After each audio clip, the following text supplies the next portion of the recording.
The VO Life is proud to present another episode featuring the musings of that awful hillbilly who rambles on and on. Oh, for Pete's sake, man, get to the point. This is the VO Life. Positive conversations about living the voiceover life. Insight into the business and day-to-day grind of being a regular Joe VO.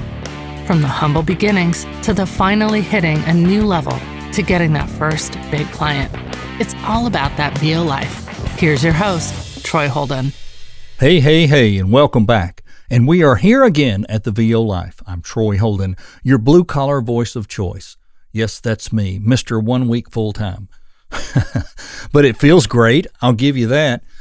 Today is a rant and rave. I don't do this a lot, but I'm going to be pretty blunt about what I've got to say today. I'm agitated and I'm frustrated, and a lot of people are, and I'm seeing it posted on multiple Facebook group pages, but I don't know how we fix it. And what is it? They say, what is it? It's those $5 YouTube videos and those crazy clients that come along with it. Let's just talk about it and be frank for a second. We all have to take the crap jobs on the front end because we're learning our craft where nobody knows us. It is what it is, right? But it doesn't mean we continue to do that. And I've had a lot of correspondence with people over the last week or two where they're very frustrated with those jobs and those buyers, and they want to give them up, but they're not busy enough maybe to give them up. So I'm going to give you my 2 cents, and I'm also going to give you a challenge, and I'm going to challenge us how to reach these people that we may not know who they are, that are still bidding on those things and taking them, and why are they taking them? So let's rewind. You're new, you're brand spanking new, and you need all the work you can get your hands on. I did it. I had one client I started out with my first month. I probably did 60 episodes for him at $10 an episode. I can honestly say this, I've never taken a YouTube channel at $5 per episode. And that's not I'm not bragging. I'm just saying I was fortunate I didn't have to, because I was guilty of not working the buyer request. I did not work the buyer request. I still don't work them hard. I check them, but I don't work them hard. But I did have $10 YouTube guys right out of the chute. I had one that didn't last very long at all.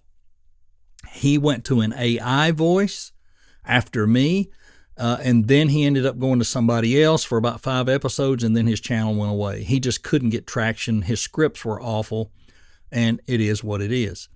The other guy had a pretty decent little channel. It was a lot of top 10 Amazon buys, top 10 technology things, top 10 Tesla accessories. It wasn't bad. I will tell you, it was well produced. His videos were really good, and his voiceover was pretty good too, I'll just say. But he just couldn't get really good traction. The next guy I picked up, I still have, he's a direct customer, and we know how some of those end up being direct because they talk you into it. They ask to do a Zoom meeting or something, and next thing you know, they're wanting to pay you through PayPal, and they don't even know I exist, and blah, blah, blah. You know, that happens, and we all know it happens, and 90% of us probably have clients that way. But and I've still got him. We've probably done, I think, over 100 episodes, but he pays $20, and he seldom goes over 1,200 words, and his scripts are awesome, easy to read. They don't always make sense, and a lot of times they're over a stupid topic, but they're easy to read. And it's $20, and he gives me at least 2 a week, sometimes 4 a week. So pretty reliable. So remember, the first guy's gone. The second guy's still here. The third guy I picked up not long after on Fiverr. He had a channel that was starting to take off. He was very close to being monetized. And he picked me up thinking it would bring a different sound and a more energetic sound, and it worked. We had some we had several top 10 blah, blah, blahs. And he did a lot of Elon Musk, a lot of Tesla, a lot of stuff about electric cars, a lot of stuff about battery, factories and how they made the batteries for the cars. It was fairly interesting. But we had several videos that had a lot of views, and I mean 100,000 plus. And all of a sudden, he stopped, and I started asking him what happened. Hey, are we okay? He's like, yeah, you did a great job. Just I'm busy with my other business. And that's been probably 2 months and haven't heard a peep out of him. And and he's not posted anything new on his channel. He didn't go get anybody else. He just quit.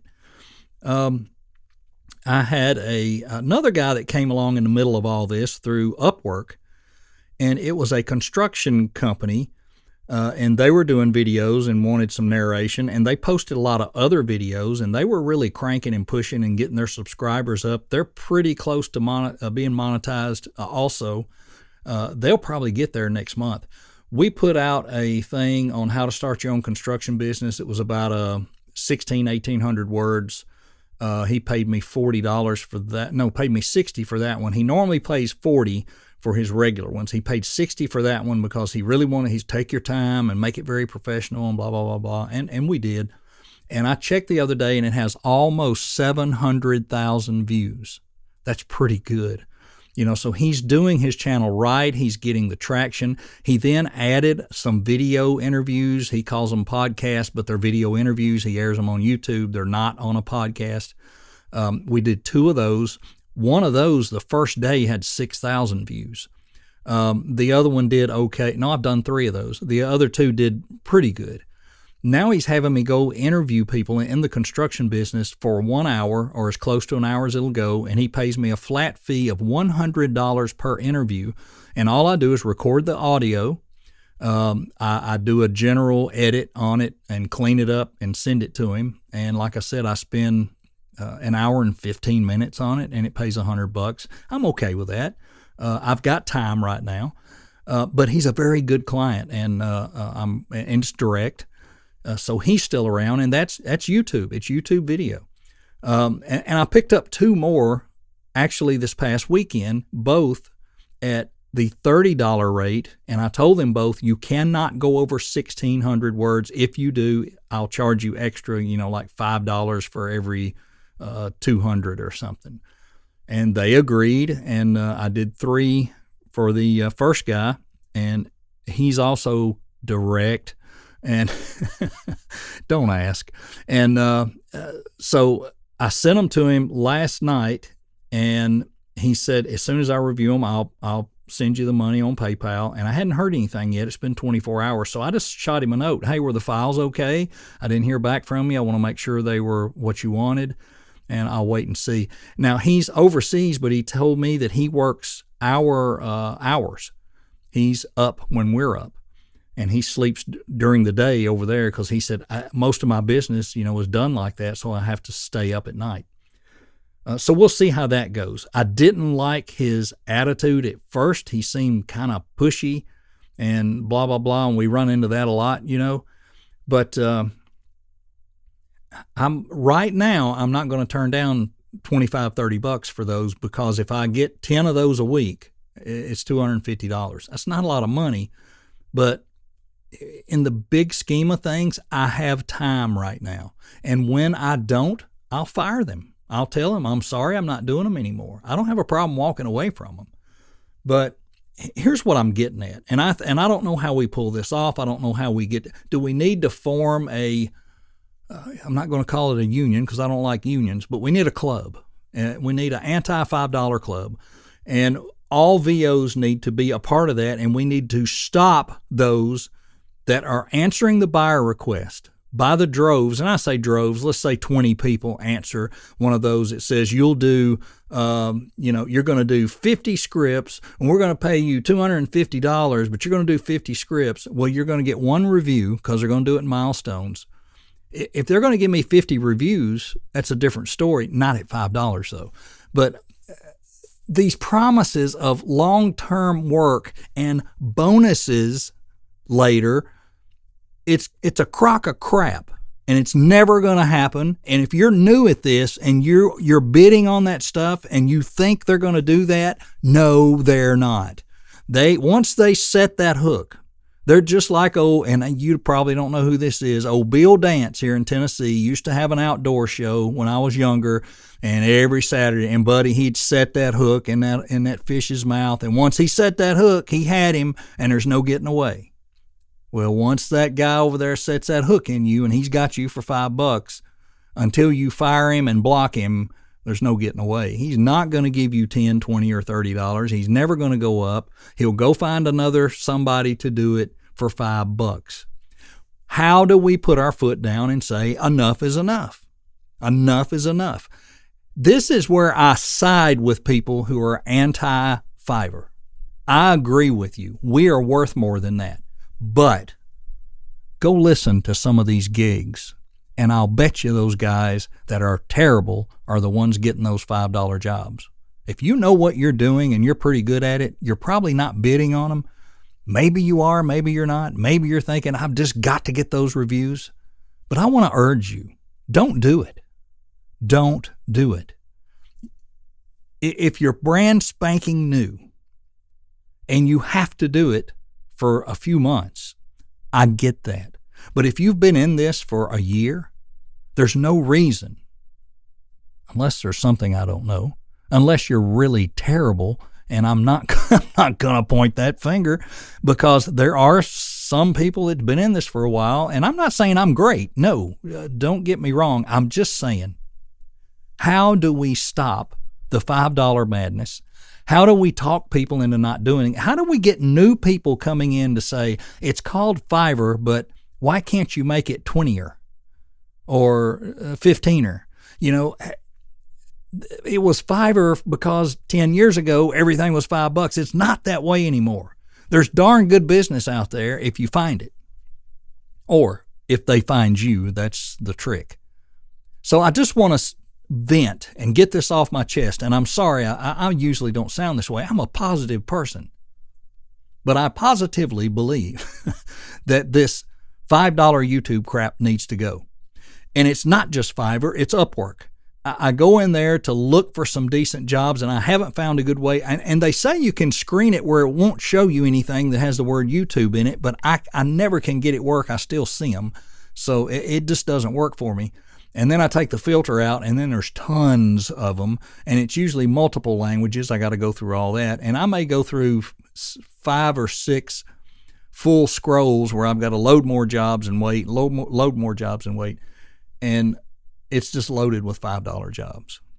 It is so disheartening because it's apparently acceptable by the client to hire at that price. And it shouldn't be. I realize they're in a business venture that makes no money. Even the guy I just told you about with the construction business that has that video with 600,000 views, he is putting money into it, investing into it, waiting for it to hit. They're doing the same thing, but there's like 1,000 of them doing it. 1,000 people or 500 or 200, however many it is. It's a lot. It's new ones every day, and it's tons of them. I just don't get it. But how do we make the stand to not do it? If you figure that out, would you please shoot me an email or a message on the VO Life page, or jump on our Facebook page and let me know? How do we band together? Do we just go to every Facebook group where we know it's somehow tied to Fiverr and say, whatever you do, no more? If we all stick together and don't bid on or take those jobs, will they go away? Probably not. So I think you just have to decide when you're going to stand your ground, when you're done with the $5, and it probably should be sooner than later. And I'm saying there's nothing wrong with being a YouTube narrator. There's nothing wrong with doing that kind of work. You just should be paid properly to do it. And that's all I'm going to say about that.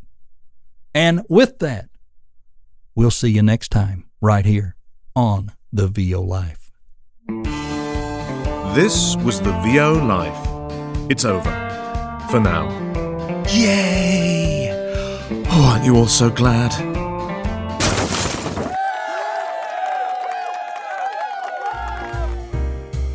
You've been listening to The VO Life with Troy Holden.